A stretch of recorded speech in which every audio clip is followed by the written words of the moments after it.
This was the first question and answer session for the Foreign Secretary and his team in the House of Commons since the summer break.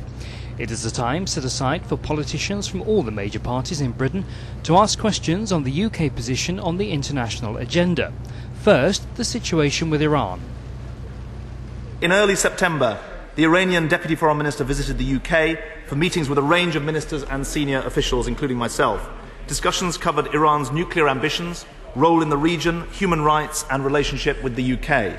We remain very concerned by Iran's behaviour in all these areas and are working bilaterally and with our partners to address them. And it's also the case that we are making a serious offer to Iran for economic, cultural, scientific cooperation, which I think is the way forward, but it's not a way forward while they continue to defy not just the UN Security Council, but also the International Atomic Energy Authority, which has continuing serious concerns about their programme and about the refusal of the Iranian government to come clean about it.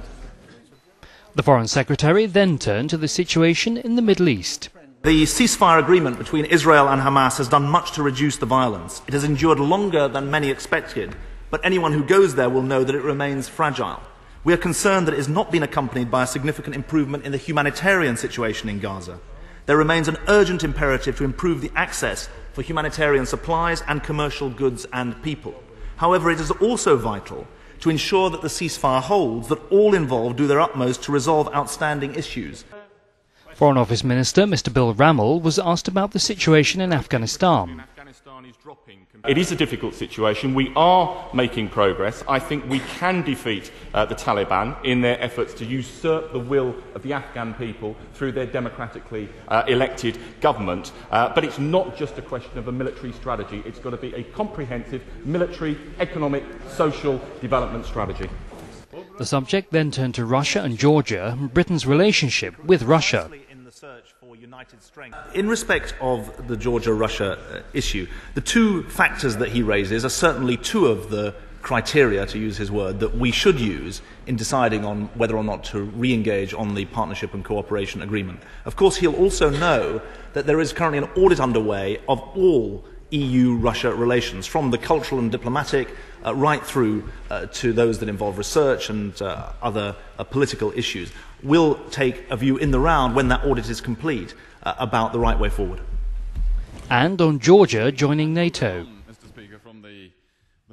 The European Union and NATO have very clear criteria for membership. Those criteria allow countries to apply. I don't think it would be right to apply those principles with fear or with favour. It must be right that we respond to the country's democratic decisions in a way that is open and engaged with them. In respect of the particular situation in Georgia, the NATO-Georgia Council that has now been established at the emergency NATO meeting is precisely designed to build up Georgian capacity for their own armed forces and to build up cooperation with NATO. That seems to me a sensible and reasonable thing to do in the light of the decisions that leaders made in April. A final decision on NATO membership can be made in due course. That is not the issue at the moment. The issue at the moment is aggression into Georgia by Russia and whether or not there should be cooperation between NATO and Georgia. I think there should be.